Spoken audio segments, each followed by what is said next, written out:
আপনি আল্লাহর কাছে দোয়া করেন মাওলা আমাকে মাফ করিয়া দেয়। নবী মুসা আলাইহিস সালাতু ওয়াস সালাম আল্লাহর কাছে দোয়া করলেন, মাওলা রে, একটা পাথর তোমার ভয়ে কান্দে, তুমি তাকে মাফ করিয়া দাও।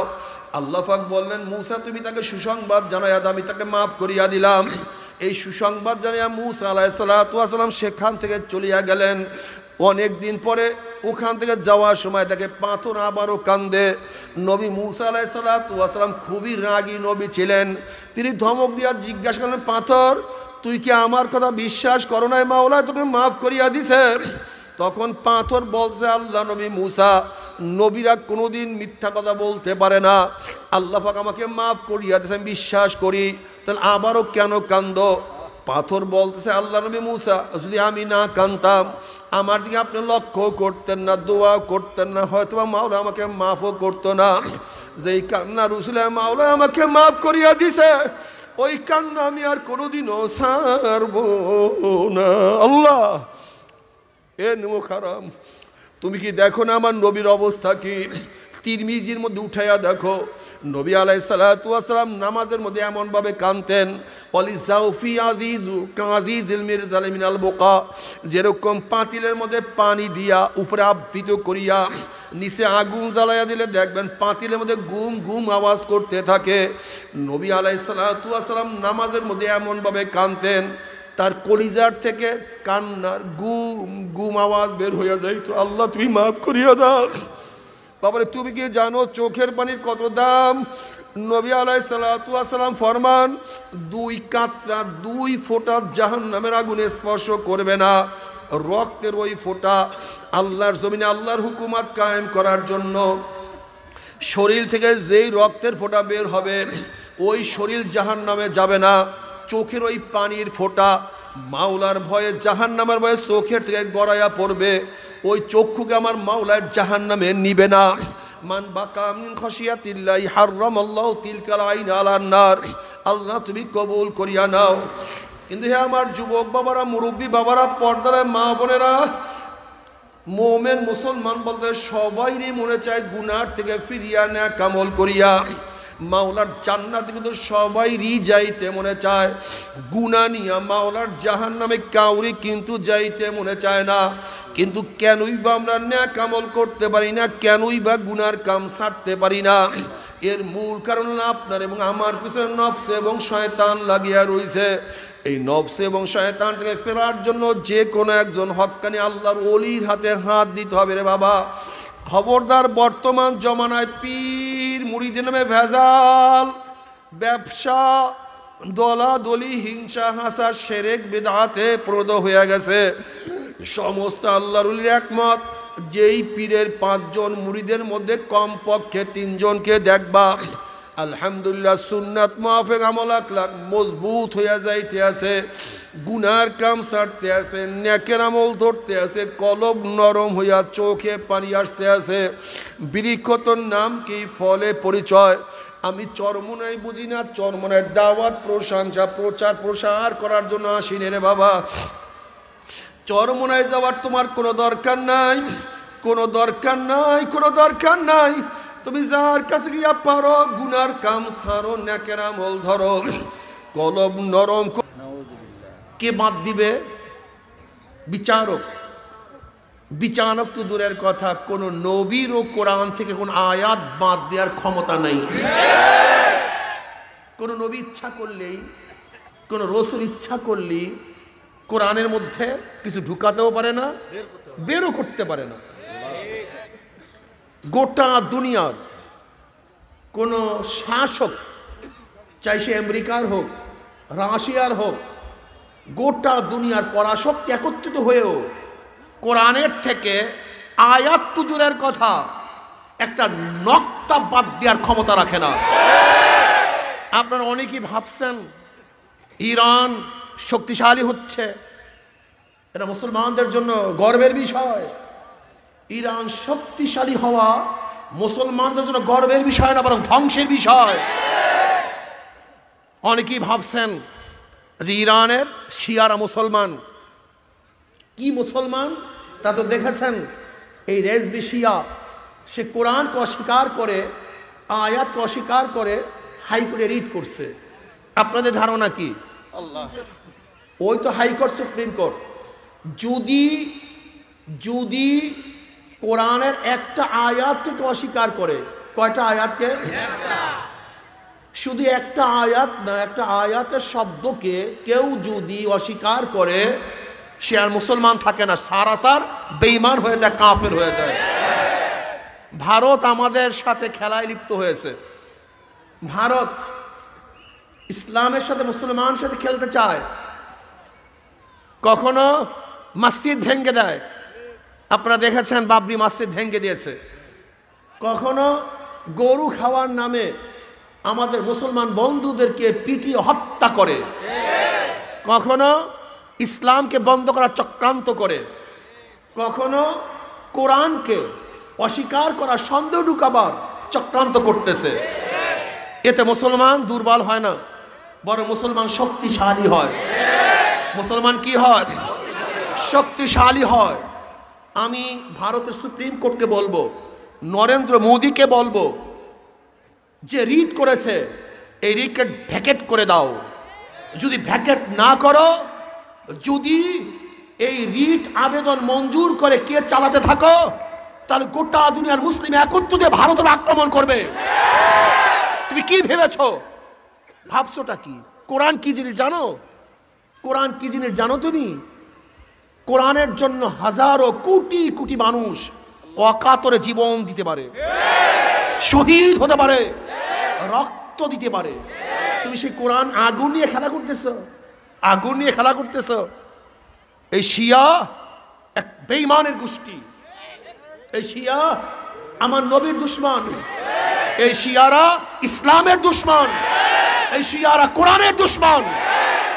আমি ভারত সরকারকে বলবো, জলদি করে যে রিট করা হয়েছে সেই রিটকে ভ্যাকেট করে দাও। যদি ভ্যাকেট না করো, গোটা দুনিয়া ব্যাপী এমন আগুন জ্বলবে, ভারত সরকারের সেই আগুন নিভাবার ক্ষমতা রাখে না। বঙ্গোপসাগরের পানি দিয়েও সেই আগুনকে নিভাতে পারবে না। মোদী সরকার, তুমি খেলা শুরু করছো ইসলামের সাথে, মুসলমানদের সাথে। তুমি কি জানো এই ইসলামের সাথে মুসলমানদের সাথে যারা এই খেলতে আসছে, তারা এখান থেকে সুস্থ অবস্থায় ফিরে যেতে পারে নাই। হয়তো দুনিয়া থেকে বিদায় হয়ে গেছে, অথবা লাঞ্ছিত, অপমানিত, লজ্জিত হয়েছে। মোদী সরকার বাংলাদেশে আসবে, কোন লজ্জায় তুমি বাংলাদেশে আসবা? আজকে আমাদেরকে পানি না দিয়ে মারার পরিকল্পনা করবা, আর তুমি বাংলাদেশে এসে মেহমান হবা। বাংলাদেশের পানি তোমাকে দেয়া হবে না। তুমি আমাদেরকে পানি দাও না, তোমাকে কেন আমরা পানি দেব? যখন পিএইচের সংকট হয়, তখন তুমি পিএইচ বন্ধ করে দাও। যখন আমাদের দেশে পিএইচের সয়লাভ হয়, তখন বর্ডার খুলে দাও। কি বন্ধু? যখন আমাদের চাউলের সংকট হয়, তখন বর্ডার বন্ধ করে দাও। যখন প্রয়োজন হয়, তখন বন্ধ করে দাও। আর যখন আমাদের দেশে সয়লাভ হয়, তখন খুলে দাও। বন্ধুর অবস্থা দেখছেন নাকি? কত সুন্দর বন্ধু। লজ্জা থাকলে মোদী সরকারের বাংলাদেশে আসা উচিত না। তুমি কি করেছো আমাদের বাংলাদেশের জন্য? আমি মনে করি মোদী সরকার যখন বাংলাদেশে আসবে, যতগুলি বর্ডার হত্যা করা হয়েছে, সেই কঙ্কালগুলি মোদী সরকারকে উপহার হিসেবে দেওয়া হোক। যে কত হত্যা করেছো, নেও সেই কঙ্কাল। এই কঙ্কালগুলি নিয়ে তুমি তোমার ওই সংসদের মধ্যে সাজিয়ে রাখো, যে আমি বাংলাদেশের এতগুলি মানুষকে হত্যা করেছি। আজকে মুসলমানকে ধ্বংস করার চক্রান্ত চলতেছে। ইনশাআল্লাহ পারবে। ফেরাউন পারে নাই, নমরুদ পারে নাই, সাদ্দাত পারে নাই, আবু জেহেলের চেষ্টায় কমতি ছিল না, ইসলামকে ধ্বংস করতে পারে নাই। বর্তমান আবু জাহেলের প্রাতাত্মারাও ইসলামকে ধ্বংস করার চক্রান্ত করতেছে, কিন্তু পারবে না, তারা ধ্বংস হয়ে যাবে ইনশাআল্লাহ। মুসলমান থাকবে, আছে, ছিল, থাকবে ইনশাআল্লাহ। কোন ষড়যন্ত্র ইসলামকে ধ্বংস করতে পারবে না। আমি বাংলাদেশ সরকারকে অনুরোধ করব, হাইকোর্টে যে রিট হয়েছে, আপনি ভারত সরকারের কাছে আবেদন জানান এই রিটকে যেন ভ্যাকেট করে দেয়। নয়তো বাংলাদেশ থেকে যে আগুনের ফোয়ারা দিল্লির দিকে ছুটবে, গোটা দিল্লি পুড়িয়া ছারখার হয়ে যাবে, রাখতে পারবে না ইনশাআল্লাহ। ব্রিটিশ কম চিন্তা করে নাই, চেষ্টাও কম করে নাই, চিন্তারও ত্রুটি ছিল না, চেষ্টারও কমতি ছিল না, কিন্তু কোরআনকে ধ্বংস করতে পারেনি। আপনি কি জানেন চাকরি চট থেকে শুরু করে এমন কোনো গাছ নাই যেই গাছের মধ্যে একজন আলেমকে হত্যা করা হয়নি, ফাঁসিতে ঝুলানো হয়নি। আপনি জানেন ব্রিটিশ দেশ দখল করার পরে 3 লক্ষ কপি কোরআন শরীফকে জ্বালিয়ে দেওয়া হয়েছিল, 3 লক্ষ কপি, কিন্তু কোরআনকে ধ্বংস করতে পারবে না। এই কোরআনের হেফাজতকারী কে? আল্লাহ।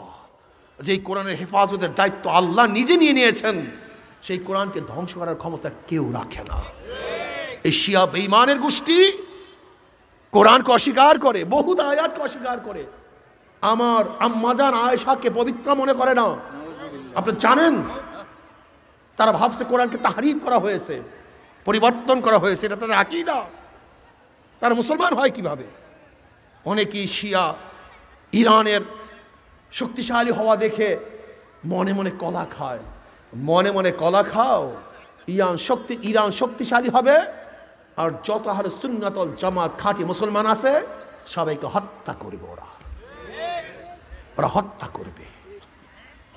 খুব খবরদার।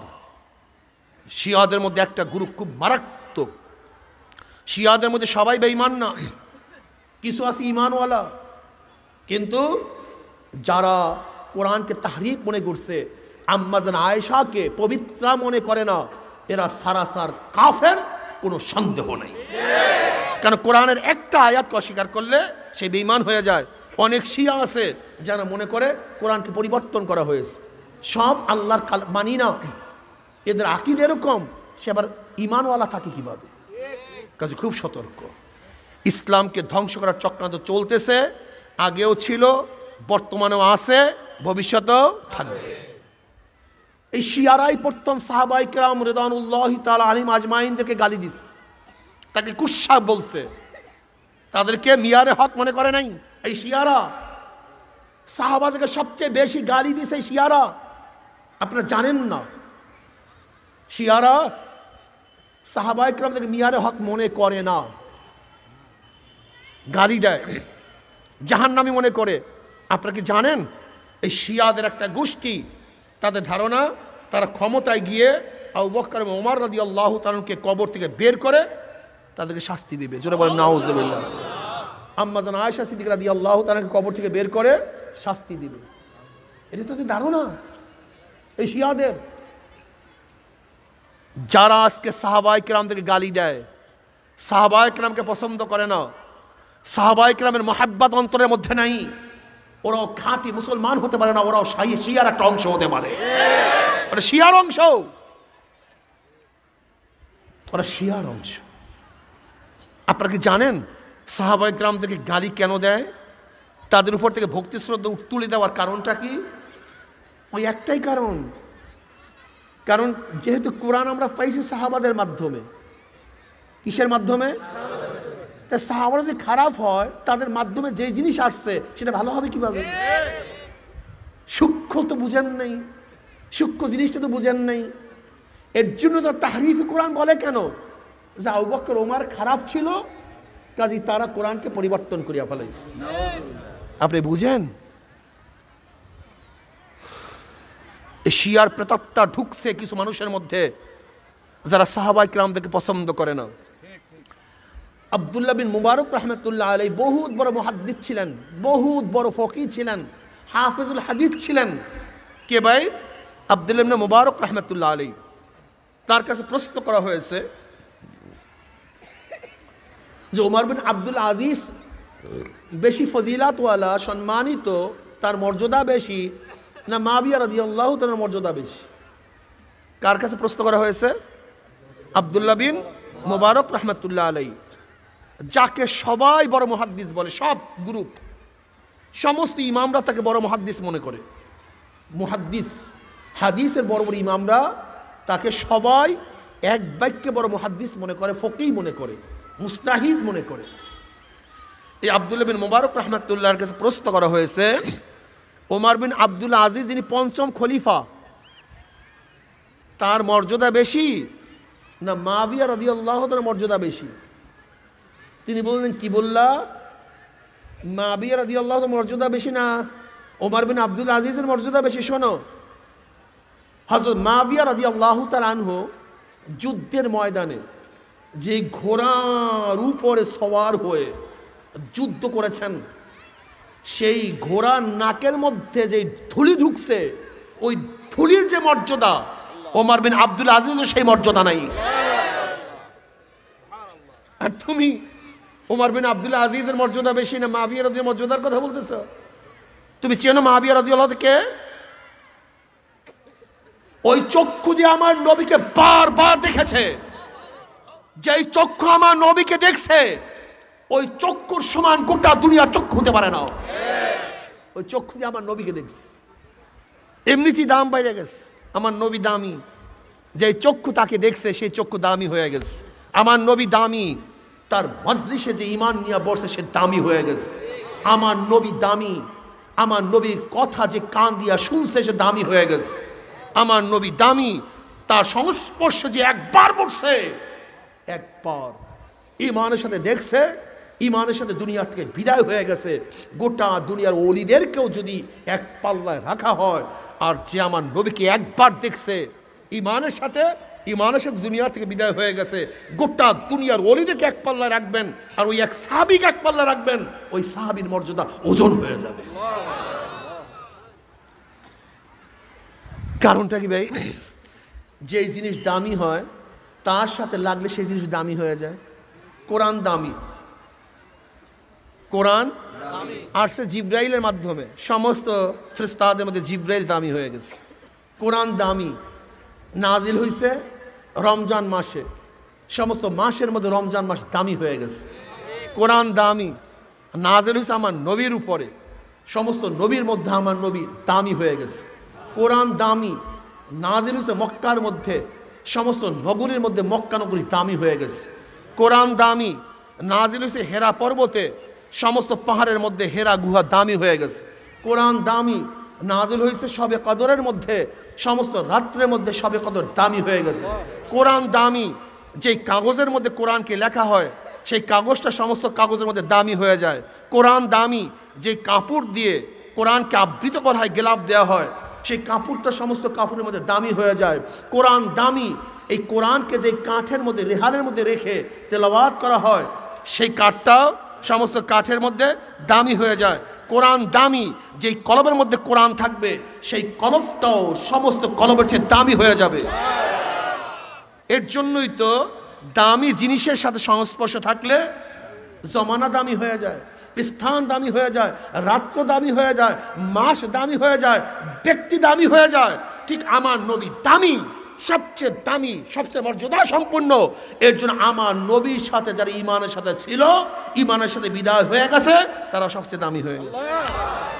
এখানে কোনো যুক্তি নেই, কোনো যুক্তি ঠুক্তি কিচ্ছু নেই। এই যুক্তি মুক্তি বাদ দাও, যুক্তি ঠুক্তি বাদ দাও। সাহাবাদের চেয়ে দামি কেউ হতে পারে না। আমি তো মনে করি একজন সাহাবী শুধু ঈমান আনবে, ঈমানের সাথে চলিয়া যাবে, তার যে দাম গোটা দুনিয়ার সমস্ত ওলিরা একত্রিত হয়ে সেজদা করলেও ওই সাহাবাদের এক সেজদার দামের সমান হবে না।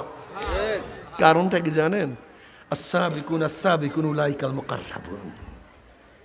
কি ভাবতেছো তুমি? কি ভাবতেছো? হ্যাঁ, আজকে তুমি শান শাওকাত দেখো। শোনো, আজকে সুন্দর আধুনিক প্লেন, কিন্তু প্লেন তৈয়ার করছে নাম আসে যে প্রথম ওই কাঠ দিয়ে প্লেন তৈয়ার করছে।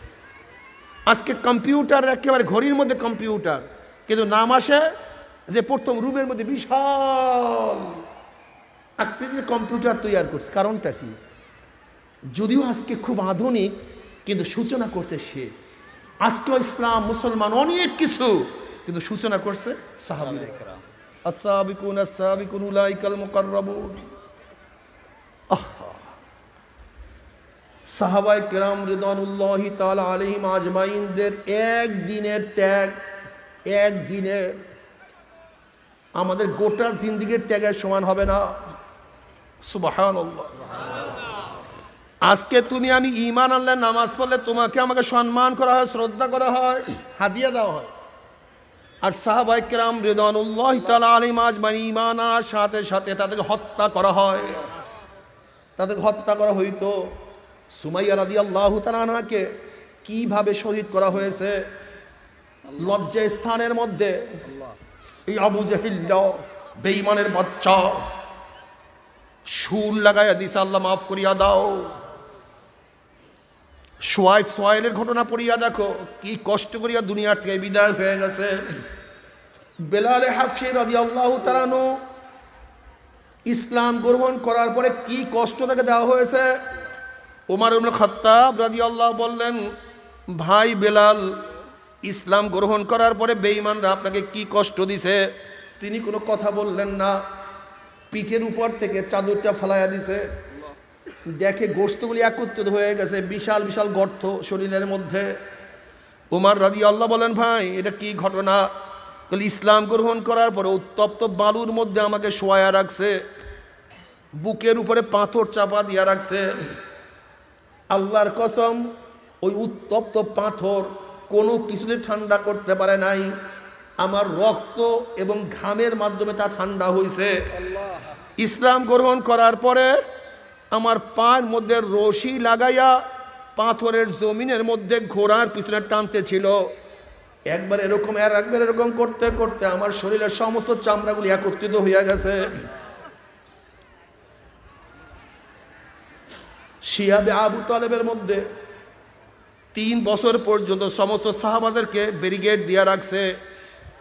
তাদের কাছে কোনো কিছু খাদ্য বিক্রি করা হয় নাই, পানিও দেওয়া হয় নাই, গাছের পাতা খেয়া বাঁচছে। নবী আলাইহিস সালাতু ওয়াস সালাম ছাগলের বড়ির মতো পায়খানা করছে। সেখানে মহিলারাও ছিল, তাদের সাথে বাচ্চাও ছিল। না খাওয়ার কারণে মহিলাদের স্তন শুকিয়ে গেছে। বাচ্চারা যখন বুকের মধ্যে টান মারছে, দুধ না ভাইয়া ঠাট্টা মারিয়া চিল্লান মারছে। বাচ্চাগুলি কঙ্কালের মতো হয়ে গেছে, তারপর ঈমান ছাড়ে নাই। আল্লাহ, তুমি কি জানো হাবশার মধ্যে হিজরত করছে, মদিনায় হিজরত করছে, বিভিন্ন জায়গায় চলিয়া গেছে। খানা নাই, পিনা নাই, ঘর নাই, বাড়ি নাই, কিন্তু ঈমান ছাড়ে না, ঈমান ছাড়ে না। হে আমার মুসলমান বাবারা, হে আমার পর্দার মা বোনেরা, আজকে ইসলামের জন্য কি ত্যাগ করলাম রে আমার মা, এ আমার বাবা, ইসলামের জন্য কি ত্যাগ করলাম। আজকে নামাজ পড়তে পারি না, আজকে রোজাও রাখতে পারি না, আজকে তো দাঁড়িয়েও রাখতে পারি না, সুন্নাত অনুযায়ী চলতে পারি না। আল্লাহ তুমি আমাদের সবাইকে মাফ করিয়া দাও। অথচ সাহাবায়ে কেরাম রিদওয়ানুল্লাহি তাআলা আলাইহিম আজমাইন আমার নবীকে কেমনভাবে মহাব্বত করতেন। হযরত আব্দুল্লাহ ইবনে ওমর রাদিয়াল্লাহু তাআলা আনহু তিনি মদিনার থেকে হজ করার জন্য রওনা করলেন। মদিনার থেকে যখন বের হয়েছেন, মদিনার থেকে বের হওয়ার পর একটা গলির মধ্যে ঢুকছেন, ঢুকিয়ে ওখানে বসিয়া গেছেন, কিন্তু কোনো হাজার সারলেন না, উঠিয়া চলে আসছেন। সাথীরা জিজ্ঞাসা করে, হযরত আপনি কেন গলির মধ্যে ঢুকলেন, কেন বসছেন, কোনো হাজত তো সারলেন না। তখন আব্দুল্লাহ ইবনে ওমর রাদিয়াল্লাহু বললেন, নবী আলাইহিস সালাতু ওয়াস সালামের সাথে এখান থেকে হজে যাওয়ার সময় নবী আলাইহিস সালাতু ওয়াস সালাম গলির মধ্যে ঢুকছে, ওই জায়গায় বসছে, কিন্তু কোনো হাজার সারে নাই। আমার নবী কেন ঢুকছে, কেন বসছে আমি জানি না, আমার নবীকে দেখছি তাই আমি করছি। এর নাম সাহাবী, এর নাম সাহাবী। হযরত আলীউল মুর্তজা রাদিয়াল্লাহু তাআলা আনহু ঘোড়ায় ওঠার সময় সামনে ডাইন পাও বাড়াইলেন এবং ঘোড়ায় ওঠার দোয়া পড়লেন, মিসকি হাঁস দিলেন। সাথীরা জিজ্ঞাসা করল, হযরত ডাইন পাও বাড়াইছেন সুন্নাত, দোয়া পড়ছেন সুন্নাত, কিন্তু মিসকি হাঁস দিলেন কেন? আলী রাদিয়াল্লাহু বললেন, হে আমার সাথীরা, নবী আলাইহিস সালাতু ওয়াস সালামকে দেখছি ঘোড়ায় ওঠার সময় ডাইন পাও সামনে বাড়াইছে, এই দোয়া পড়ছে, মিসকি হাঁস দিছে।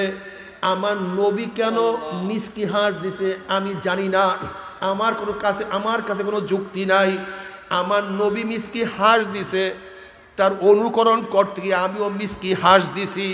এর নাম সাহাবী। সাহাবায়ে কেরাম রিদওয়ানুল্লাহি তাআলা আলাইহিম আজমাইন আমার নবী কি করছে, কিভাবে করছে, কেন করছে, এই প্রশ্ন তারা করতেন না। আমার নবী কেন করছে এই যুক্তি তারা তালাশ করতেন না। তারা আমার নবীর এমনভাবে পাগল ছিল, আমার নবী কি করছে কেন করছে তা দেখার বিষয় না, বরং আমার নবী যা করছে যা বলছে তা করার জন্য বলার জন্য তাদের জীবনকে উৎসর্গ করিয়া দিছে। কিন্তু আমার নবীর সুন্নাত ছাড়ে নাই। আল্লাহ তুমি কবুল করিয়া নাও। বাবারে ফারিকুন ফিল জান্নাতি ওয়া ফারিকুন ফিস সাইর। আজকে গোটা দুনিয়ার মধ্যে আমরা সবাই একত্রিত হইয়া খানা খাই, একত্রিত হইয়া আমরা মাজলিসের মধ্যে বয়ান শুনি, একত্রিত হইয়া চলাফেরা করি, কিন্তু মৃত্যুর পরে গ্রুপ হইবে দুইটা, একদল জান্নাতি আর একদল জাহান্নামী। ফারিকুন ফিল জান্নাতি ওয়া ফারিকুন ফিস সাইর। আর কোনো দল নাই, আর কোনো গ্রুপ নাই, আর কোনো কিচ্ছু নাই। ধনী নাই, গরিব নাই, শিক্ষিত নাই, মূর্খ নাই, পীর নাই, মুরিদ নাই, সব শেষ হয়ে যাবে। ফারিকুন ফিল জান্নাতি ওয়া ফারিকুন ফিস সাইর। একদল জান্নাতি আর একদল জাহান্নামী। জান্নাতে কারা যাবে? নবী আলাইহিস সালাতু ওয়াস সালাম, আল্লাহ পাক রব্বুল আলামিন নিজেই কালামে পাকের মধ্যে ফরমান, ইন্নাল্লাযীনা আমানু ওয়া আমিলুস সলিহাতি কানাত লাহুম জান্নাতুল ফিরদাউসি নুজুলা। যারা ঈমান আনার পরে নেক আমল করবে, আমার মাওলা পাক রব্বুল আলামিন তাদেরকে জান্নাতুল ফিরদাউস দিয়া দিবে। জোরে বলেন সুবহানাল্লাহ। তুমি কি দেখো নাই বেলালে হাফসি রাদিয়াল্লাহু তাআলা আনহু, গোলাম জাত গোলাম, নিজেও গোলাম, বাবাও গোলাম, দাদাও গোলাম, কিন্তু ঈমান ও নেক আমল করার কারণে আল্লাহ পাক রব্বুল আলামিন তাকে এত মর্যাদা সম্পন্ন করিয়া দিছে। মেরাজের রজনীতে নবী আলাইহিস সালাতু ওয়াস সালাম জুতার আওয়াজ পাইতে আছেন। আল্লাহর হাবিব জিব্রাইলকে বললেন, ভাই জিব্রাইল, কার জুতার আওয়াজ, কার পায়ের আওয়াজ? জিবরিল আলাইহিস সালাতু ওয়াস সালাম বললেন, বেলালে হাবশির পায়ের আওয়াজ। বেলালে হাবশি হাটে নিছে, তার জুতার আওয়াজ আরো সে, অথচ নিজে গোলাম, বাবাও গোলাম, কালো কুচ্ছিত, কিন্তু ঈমান ও নেক আমল আনার কারণে আমার মাওলা এত মর্যাদা সম্পন্ন করিয়া দিছে। কিয়ামতের ময়দানে সমস্ত মানুষ উঠবে পায়ে হাঁটিয়া হাঁটিয়া, আর বেলালে হাবশি কিয়ামতের ময়দানে উঠবে উঠে পিঠে চড়িয়া। আল্লাহ বাবারে, আমার মাওলার দরবারে কেটা ধনী, কে গরিব, কে মূর্খ, কে শিক্ষিত, এটা কোনো দেখার বিষয় না। যাদের মধ্যে ঈমান ও আমল থাকবে, আমার মাওলা পাক রব্বুল আলামিন তাদেরকে জান্নাতুল ফিরদাউস দান করবে। আল্লাহ তুমি কবুল করিয়া নাও। যদি ঈমান ও আমল নিয়ে কবরে যাইতেই পারো, কবরটা জান্নাতের বাগিচা হইয়া যাবে। ঈমান ও আমল নিয়ে কিয়ামতের ময়দানে উঠতেই পারো, আমল নামার ডাইন হাতে পড়িয়া যাবে। আল্লাহ পাক কালামে পাকের মধ্যে ফরমান, ও আম্মা মান উতিয়া কিতাবাহু বিয়ামিনিহি ফায়াকুলু হা উমুকরাউ কিতাবিয়া ইন্নী যানানতু আন্নী মুলাকিন হিসাবিয়া ফাহুয়া ফি ঈশাতির রাদিয়া ফি জান্নাতিন আলিয়া কুতুবুহা দানিয়া কুলু ওয়াশরাবু হানিয়াম বিমা আসলাফতুম ফিল আইয়ামিল খালিয়া। যেরকম দুনিয়ার মধ্যে ভালো রেজাল্ট করলে, যে ভালো রেজাল্ট করে সে মিষ্টির প্যাকেট নিয়ে বাবার কাছে দৌড় দেয়, বাবা শুনছো আমার রেজাল্ট কতই না সুন্দর, মা শুনছো আমার রেজাল্ট কতই না সুন্দর, ওস্তাদ শুনছেন আমার রেজাল্ট কতই না সুন্দর, ভাইয়া শুনছো আমার রেজাল্ট কতই না সুন্দর। ঠিক কিয়ামতের ময়দানে যাদের আমল নামার ডাইন হাতে পড়িয়া যাবে, রেজাল্ট নিয়ে মায়ের কাছে দৌড় দেবে, মা দেখছো আমার আমল নামায় কত সুন্দর নামাজের ইবাদতের নেক চলিয়ে আসছে, আমার আমল নামায় কত সুন্দর রোজার নেক চলিয়ে আসছে, দেখো আমার আমল নামায় কত জিকিরের নেক চলিয়ে আসছে, দেখো আমার আমল নামায় কত সুন্নতের নেক চলিয়ে আসছে। হা উমুকরাউ কিতাবিয়া, পড়িয়া দেখো আমার আমল নামা কতই না সুন্দর। ইন্নী যানানতু আন্নী মুলাকিন হিসাবিয়া। কেন ভালো রেজাল্ট হওয়ার কারণটা কি? আমি দুনিয়ার মধ্যে আগেই ধারণা করতাম আল্লাহর সম্মুখীন হতে হবে, আল্লাহর সামনে আমাকে দাঁড়াইতে হবে, প্রত্যেকটা কথা এবং কাজের হিসাব আমার আল্লাহর কাছে দিতে হবে। এই চিন্তা করিয়া আমি কদম বাড়াইতাম, এই চিন্তা করিয়া আমি কথা বলতাম, এই চিন্তা করিয়া আমি কাজ করতাম, যেই কাজের মধ্যে নেক সেই কাজ করতাম, যেই কাজের মধ্যে গুনাহ সেই কাজ আমি করতাম না। ইন্নী জনান্তু আন্নী মুলাকিন হিসাবিয়া, আমি সব সময় ধারণা করতাম কিয়ামতের ময়দানে আমাকে হিসাবের সম্মুখীন হতে হবে। এই কারণে আমি খুব হিসাব নিকাশ করিয়া চলাফেরা করার কারণে আমার আমল নামার ডাইন হাতে পড়িয়া গেছে, আমার নেকের পাল্লা ভারী হয়ে গেছে। ইন্নী জনান্তু আন্নী মুলাকিন হিসাবিয়া। এবার আল্লাহ পাক বলে ফাহুয়া ফি ঈশাতির রাদিয়া ফি জান্নাতিন আলিয়া, থাকো তুমি জান্নাতের মধ্যে, আনন্দ ফুর্তি করতে থাকো। আল্লাহ তুমি কবুল করিয়া নাও। কুতুফুহা দানিয়া কুলু ওয়াশরাবু হানিয়াম বিমা আসলাফতুম ফিল আইয়ামিল খালিয়া। কুতুফুহা দানিয়া, যেই জান্নাতের ফলগুলি নিকটে অবস্থান করতে থাকবে, মাথার সাথে মনে হয় লাগে লাগে অবস্থা চলতে থাকবে। যখনই জান্নাতে মানুষের ফল খাইতে মনে চাইবে, অটোমেটিক জান্নাতের গাছের ফলটা মুখের মধ্যে ঝরিয়া পড়িয়া যাবে। আল্লাহ তুমি কবুল করিয়া নাও। আল্লাহ চাবাবার কোনো প্রয়োজন নাই, অটোমেটিক জান্নাতের ফলটা মুখের মধ্যে গলিয়া যাবে। নবী আলাইহিস সালাতু ওয়াস সালাম ফরমান, একটা জান্নাতের ফলের মধ্যে কম পক্ষে 40 রকমের উপর স্বাদ লাগিয়া যাবে। কুলু ওয়াশরাবু হানিয়াম বিমা আসলাফতুম ফিল আইয়ামিল খালিয়া। কুলু ওয়াশরাবু, খাও পান করো, মজা মারিয়া খাইতে থাকো, মজা মারিয়া পান করতে থাকো। কারণটা কি? তুমি দুনিয়াতে বসিয়া নামাজ কাজা করো নাই, রোজাও ছাড়ো নাই, বেপর্দাও হও নাই, মদ পান করো নাই, ঘুষ খাও না, সুদ খাও না, দাড়ির মধ্যে পোষ লাগাও নাই, সুন্নাত তুমি ছাড়ো নাই, দুনিয়ার পিছনে ঘোরো নাই। তুমি দুনিয়ার মধ্যে সব সময় ইবাদতের মধ্যে মশগুল ছিলা। নেক আর নেক, নেকের পাহাড় তুমি কিয়ামতের ময়দানে পাড়ায় পাঠাইয়া দিছো। ওই দুনিয়ার মধ্যে ভালো কাজ করার কারণে আল্লাহ পাক রব্বুল আলামিন আজকে তোমাদেরকে জান্নাতের নেয়ামত দান করছে। এখন মজা মারিয়া জান্নাতের নেয়ামত ভোগ করতে তো আল্লাহ তুমি কবুল করিয়া নাও। কিন্তু আমার বেনমাজি বাবারা, এ হারামখোরের দলেরা, এ আমার বেপর্দা মা ও বোনেরা, আল্লাহ না করুক, আল্লাহ না করুক, যদি গুনাহ নিয়া মাওলার কবরে যাও, কিয়ামতের ময়দানে উঠো, দেখো কালামে পাকের মধ্যে আল্লাহ পাক কি বলেন? ও আম্মা মান উতিয়া কিতাবাহু বিশিমালিহি ফায়াকুলু ইয়া লাইতানি লাম উতা কিতাবিয়া ওয়া লাম আদরি মা হিসাবিয়া ইয়া লাইতাহা কানাতিল কাযিয়া মা আগনা আন্নি মালিয়া হালাকান্নি সুলতানিয়া।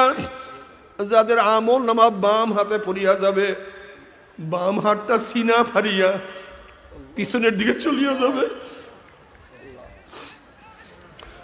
এবার নাফরমান আফসোস করবো, আলাম আদ্রিমা হিসাবিয়া, আখারে যদি আমি আমার আমল নামা না পাইতাম, এত নামাজ কাজা চিন্তাও করি নাই, এত রোজা কাজা চিন্তাও করি নাই, এত দাড়ি কাটার গুনাহ চিন্তাও করি নাই, এত জেনার গুনাহ, এত মদের গুনাহ, এত সুদের গুনাহ, এত ঘুষের গুনাহ, এত মিথ্যার গুনাহ, এত গিবা শেকায়েতের গুনাহ, এত বেপরদার গুনাহ, এত খুনের গুনাহ, এত জুলুমের গুনাহ। ওয়ালাম আদরি মা হিসাবিয়া, যদি আমি আমার হিসাব না পাইতাম, ইয়া লাইতা কানাতিল কাযিয়া, আফসোস যদি আমি কিয়ামতের ময়দানে না উঠতাম, যদি কবর আমার শেষ ঠিকানা হইয়া যাইতো, মৃত্যুই আমার শেষ হইয়া যাইতো, যদি কিয়ামতের ময়দানে আমাকে উঠতে না হইতো, মা আগনা আন্নি মালিয়া হালাকান্নি সুলতানিয়া, কই আমার মাল আমাকে কোনো উপকার করতে পারলো না, আমার ব্যাংক ব্যালেন্স আমাকে কোনো উপকার করতে পারে নাই, আমার জমি আমাকে কোনো উপকার করতে পারে নাই, আমার সম্পদ আমাকে কোনো উপকার করতে পারে নাই। হালাকান্নি সুলতানিয়া, কোথায় আমার মেম্বারি, কোথায় আমার চেয়ারম্যানি, কোথায় আমার এমপিগিরি, কোথায় আমার মিনিস্টারগিরি, কোথায় আমার নেতাগিরি, সব তো ধ্বংস হয়ে গেল। এখন তো আমার কাছে কিছুই নাই, সব শেষ। এবার আল্লাহ পাক বলবে, খুজুহু ফাগুল্লুহু সুম্মাল জাহিমা সল্লুহু।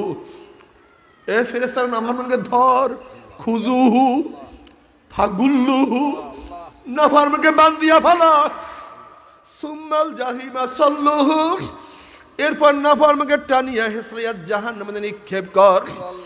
এই আদেশ দেওয়ার সাথে সাথে সুম্মা ফি সিলসিলাতিন যারউহা সাবউনা যিরাআন ফাসলুকুহু, এই আদেশ দেওয়ার সাথে সাথে একদল জাহান্নামের ফেরেশতারা 70 গজ লম্বা লম্বা জাহান্নামের শিকল নিয়ে নাফরমানকে বান্ধিয়া ফেলাইবে।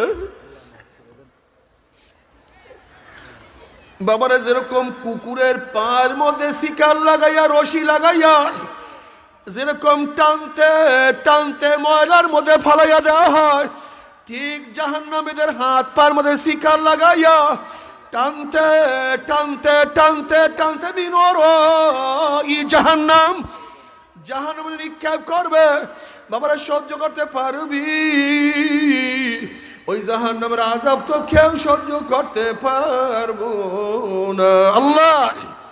আল্লাহ তুই আমাদের সবাইকে মাফ করিয়া দাও। বাবারা, জাহান্নামে নিক্ষেপ করার পরে 70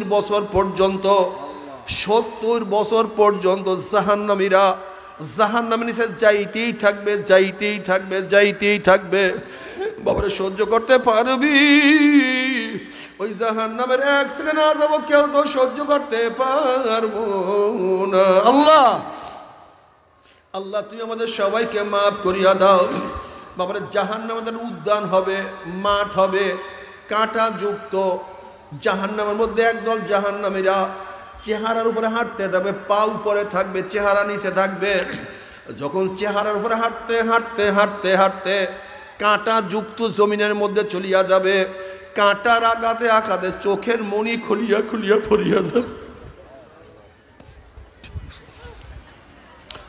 চোখের মণি খুলিয়া পড়ার পরে চোখের মধ্যে ঘাও সৃষ্টি হবে। ঘাট থেকে অনার গল্প বের হওয়া শুরু হইয়া যাবে।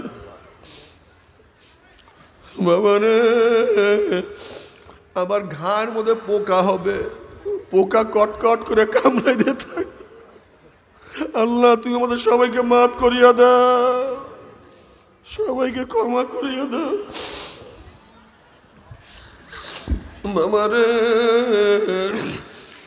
আজকে তোমার আমার কলবটা তো পাথরের চেয়ে শক্ত হয়ে গেছে। আল্লাহ পাক নিজেই কালামে পাকের মধ্যে ফরমান, সুম্মা কাসাত কুলুবুকুম মিন বাদি যালিকা ফাহিয়া কাল হিজারাতি আশাদ্দু কাসওয়া ওয়া ইন্না মিনাল হিজারাতি লামা ইয়াতাফাজ্জারু মিনহুল আনহার ওয়া ইন্না মিনহা লামা ইয়াশাক্কাকু ফায়াখরুজু মিনহুল মা ওয়া ইন্না মিনহা লামা ইয়াহবিতু মিন খাশিয়াতিল্লাহ আমাল্লাহু বিগাফিলিন আম্মা তা'মালুন। আল্লাহ তুই আমাদের মাফ করিয়া দাও। আল্লাহ পাক বলেন, কিছু কিছু নাফরমানের কলবটা তো পাথরের চেয়ে শক্ত হয়ে গেছে। এরপর আল্লাহ পাক 3 ধরনের পাথরের কথা বয়ান করেন। ওয়া ইন্না মিনাল হিজারাতি লামা ইয়াতাফাজ্জারু মিনহুল আনহার, একদল পাথর যারা আমি মাওলার ভয়ে টাস টাস করিয়া ফাটিয়া নহর জারি করিয়া ফেলাইছে। একদল পাথর কানতে কানতে কানতে কানতে সাগর বানাইয়া ফেলাইছে। একদল পাথর আমি মাওলার ভয়ে গড়াইয়া গড়াইয়া স্থান থেকে গড়াইয়া গড়াইয়া পড়িয়া যাইতে আছে। কিন্তু ওরে মানুষ, আমার মাওলার ভয়ে চোখে পানি আসে না। আল্লাহ তুমি মাফ করিয়া দাও। বাবারে, মুসা আলাইহিস সালাতু ওয়াস সালাম একদিন এক জায়গা থেকে রওনা করছেন, দেখেন একটা পাথর কান্দে। নবী মুসা আলাইহিস সালাতু ওয়াস সালাম বলেন, হে পাথর তুই কেন কান্দোস? পাথর বলছে, আল্লাহ নবী মুসা, আল্লাহ পাক রব্বুল আলামিন মানুষ এবং পাথর দিয়া জাহান্নামকে জ্বালাইবে। ওয়াকুদুহান নাস ওয়াল হিজারা, মানুষ এবং পাথর দিয়া জাহান্নামকে জ্বালাইবে। সেই জাহান্নামের ভয়তে আমি কাঁদতে আছি। আপনি আল্লাহর কাছে দোয়া করেন, মাওলা আমাকে মাফ করিয়া দেয়। নবী মুসা আলাইহিস সালাতু ওয়াস সালাম আল্লাহর কাছে দোয়া করলেন, মাওলা রে, একটা পাথর তোমার ভয়ে কান্দে, তুমি তাকে মাফ করিয়া দাও। আল্লাহ পাক বললেন, মুসা তুমি তাকে সুসংবাদ জানাইয়া দাও, আমি তাকে মাফ করিয়া দিলাম। এই সুসংবাদ জানাইয়া মুসা আলাইহিস সালাতু ওয়াস সালাম সেখান থেকে চলিয়া গেলেন। অনেক দিন পরে ওখান থেকে যাওয়ার সময় দেখে পাথর আবারও কান্দে। নবী মুসা আলাইহিস সালাতু ওয়াস সালাম খুবই রাগী নবী ছিলেন। তিনি ধমক দিয়া জিজ্ঞাসা করলেন, পাথর তুই কি আমার কথা বিশ্বাস করো নাই? মাওলা তোকে মাফ করিয়া দিছে। তখন পাথর বলছে, আল্লাহ নবী মুসা, নবীরা কোনোদিন মিথ্যা কথা বলতে পারে না। আল্লাহ পাক আমাকে মাফ করিয়া দিয়েছে, আমি বিশ্বাস করি। তাহলে আবারও কেন কান্দো? পাথর বলতেছে, আল্লাহ নবী মুসা, যদি আমি না কানতাম, আমার দিকে আপনি লক্ষ্য করতেন না, দোয়া করতেন না, হয়তো মাওলা আমাকে মাফও করতো না। যেই কান্না রসুলে মাওলা আমাকে মাফ করিয়া দিছে, ওই কান্না আমি আর কোনোদিনও ছাড়ব না। আল্লাহ এ নেমো খারাম, তুমি কি দেখো না আমার নবীর অবস্থা কি? তিরমিজির মধ্যে উঠাইয়া দেখো, নবী আলাইহিস সালাতু ওয়াস সালাম নামাজের মধ্যে এমনভাবে কাঁদতেন, অলি জাউফি আজিজু কাজিজিল মিরজাল মিনাল বুকা, যেরকম পাতিলের মধ্যে পানি দিয়া উপরে আবৃত করিয়া নিচে আগুন জ্বালাইয়া দিলে দেখবেন পাতিলের মধ্যে গুম গুম আওয়াজ করতে থাকে। নবী আলাইহিস সালাতু ওয়াস সালাম নামাজের মধ্যে এমনভাবে কাঁদতেন, তার কলিজার থেকে কান্নার গুম গুম আওয়াজ বের হইয়া যাইত। আল্লাহ তুমি মাফ করিয়া দাও। বাবারে তুমি কি জানো চোখের পানির কত দাম? নবী আলাইহিস সালাতু ওয়াস সালাম ফরমান, 2 কাতরা 2 ফোঁটা জাহান্নামের আগুনে স্পর্শ করবে না। রক্তের ওই ফোঁটা আল্লাহর জমিনে আল্লাহর হুকুমত কায়েম করার জন্য শরীর থেকে যেই রক্তের ফোঁটা বের হবে, ওই শরীর জাহান্নামে যাবে না। চোখের ওই পানির ফোঁটা মাওলার ভয়ে, জাহান্নামের ভয়ে চোখের থেকে গড়াইয়া পড়বে, ওই চক্ষুকে আমার মাওলায় জাহান্নামে নিবে না। মান বাকা মিন খাশিয়াতিল্লাহি হারামাল্লাহু তিলকাল আইন আলান নার। আল্লাহ তুমি কবুল করিয়া নাও। কিন্তু হে আমার যুবক বাবারা, মুরব্বী বাবারা, পর্দার মা বোনেরা, মোমেন মুসলমান বলতে সবাইরই মনে চায় গুনার থেকে ফিরিয়া নেয়া কামল করিয়া মাওলার জান্নাতে, কিন্তু সবাইরই যাইতে মনে চায়। গুনাহ নিয়া মাওলার জাহান্নামে কাউরি কিন্তু যাইতে মনে চায় না। কিন্তু কেনই বা আমরা নেক আমল করতে পারি না, কেনই বা গুনার কাম ছাড়তে পারি না? এর মূল কারণ হলো আপনার এবং আমার পিছনে নফস এবং শয়তান লাগিয়া রইছে। এই নফস এবং শয়তান থেকে ফেরার জন্য যে কোনো একজন হক্কানি আল্লাহর ওলির হাতে হাত দিতে হবে রে বাবা। খবরদার, বর্তমান জমানায় পীর মুরিদের নামে ভেজাল, ব্যবসা, দলাদলি, হিংসা হাসা, শিরক বিদআতে প্রদ হয়ে গেছে। সমস্ত আল্লাহর ওলির একমত, যেই পীরের 5 জন মুরিদের মধ্যে কমপক্ষে 3 জনকে দেখবা আলহামদুলিল্লাহ সুন্নাত মুআফিক আমল আখলাক মজবুত হইয়া যাইতে আছে, গুনার কাম ছাড়তে আছে, নেকের আমল ধরতে আছে, কলব নরম হইয়া চোখে পানি আসতে আছে। বৃক্ষতর নাম কি, ফলে পরিচয়। আমি চরমোনাই বুঝি না, চরমোনার দাওয়াত, প্রশংসা, প্রচার প্রসার করার জন্য আসিনি রে বাবা। চরমোনায় যাওয়ার তোমার কোনো দরকার নাই, কোনো দরকার নাই, কোনো দরকার নাই। তুমি যার কাছে গিয়া পারো গুনার কাম ছাড়ো, নেকের আমল ধরো, কলব নরম করিয়া চোখে পানি নিয়া মাওলার কবরে যাইও। যেরকম দুনিয়ার ঘরে আগুন লাগলে পানি ছাড়া নিবানো যায় না, ঠিক তদ্রুপ তোমার এবং আমার গুনার দ্বারা যেই জাহান্নামের আগুন জ্বলিয়া রইছে, চোখের পানি ও ছাড়া কিন্তু জাহান্নামের আগুন নিবানো সম্ভব না। কাজী বাবা আমার জন্য দোয়া চাই, আমিও দোয়া করি। সবাই সবার জন্য প্রাণ খুলিয়া দোয়া করো, যেন কিয়ামতের ময়দানে গলাগলি বাঁধিয়া মাওলা একসাথে জান্নাতে যাওয়ার তৌফিক দিয়া দেয়। আল্লাহুম্মা আমিন, আল্লাহুম্মা আমিন। ও আমার পর্দালে মা বোনেরা, 2 হাত তুলিয়া মাওলার দরবারে কান্দো আর মাওলার কাছে মাপ চাও। কান্না না আসলে মনের বুঝরে মন একদিন এই ঘরের দরজা দিয়া নতুন বউ হইয়া উঠছিল রে মন। কত মেয়েলোকে শরবত খাইছে, কত মেয়েলোকে মাথাজ করছে, আবার একদিন এই ঘরের দুয়ার দিয়া মরালা শুয়া বাইর হব। ছেলে কানবে মামা করে, মেয়ে কানবে মামা করে, ওরে মন জবাব তো আর দিব না। আল্লাহ আল্লাহ কত আলেম ওলামাদেরকে নিয়ে হাত তুললাম রে মাওলা। আল্লাহ কত সাদা দাড়িওয়ালা ভাইদেরকে নিয়ে হাত তুললাম রে মাওলা। আল্লাহ কত বেগুনার না বলে তালবি আলিম ভাইদেরকে নিয়ে হাত তুললাম রে মাওলা। আল্লাহ কত জাকিরিন শাকিরিন তোমার খাস খাস বন্দাদেরকে নিয়ে হাত তুললাম রে মাওলা। আল্লাহ আমি তো গুনাহগার, আমার দিকে না তাকাইয়া তোমার যেই বন্দার হাত পছন্দ হয় তার উসিলে আমাদের সবার গুনাহ খাতা মাফ করে দাও। আল্লাহ আল্লাহ তুমি মাফ করবাই না, ক্ষমা করবাই না। তাহলে তোমার বন্দার এখানে কেন আসছে? কি পাওয়ার জন্য আসছে? কি চাওয়ার জন্য আসছে? আল্লাহ, আমরা দুনিয়া পাওয়ার জন্য আসি নাই, দুনিয়া চাওয়ার জন্য আসি নাই। আল্লাহ, কেউ নামাজ কাজা করিয়া ফেলাইছি, কেউ রোজা সারিয়া দিছি, কেউ বেপর্দা জেনার মধ্যে লিপ্ত হইয়া গেছি, কেউ হারাম কবিরা গুনাহ করিয়া ফেলাইছি। আল্লাহ, আমরা জাহান্নামের কাজ করিয়া ফেলাইছি। আল্লাহ, জাহান্নামের খাতার থেকে আমাদের নামটা কাটিয়া দাও। আল্লাহ, জাহান্নামের খাতার থেকে আমাদের নামটা কাটিয়া দাও। আল্লাহ, জান্নাতুল ফেরদাউসের মধ্যে আমাদের নামটা উঠায় নাও। আল্লাহ, আল্লাহ, সন্তান অন্যায় করিয়া বাবার কাছে মাপ না পাইলে মায়ের কাছে মাপ পাওয়ার আশা করে, ভিক্ষুক এক দরজায় ভিক্ষা না পাইলে অন্য দরজায় ভিক্ষা পাওয়ার আশা করে। আমরা তোমার দরজার ভিক্ষুক, তুমি হাঁকাইয়া দাও, তারাইয়া দাও। আর তো কোনো দরজা নাই রে মালিক, আর তো কোনো দুয়ার নাই। আল্লাহ, আল্লাহ, আমাদের সবাইকে মাফ করিয়া দাও।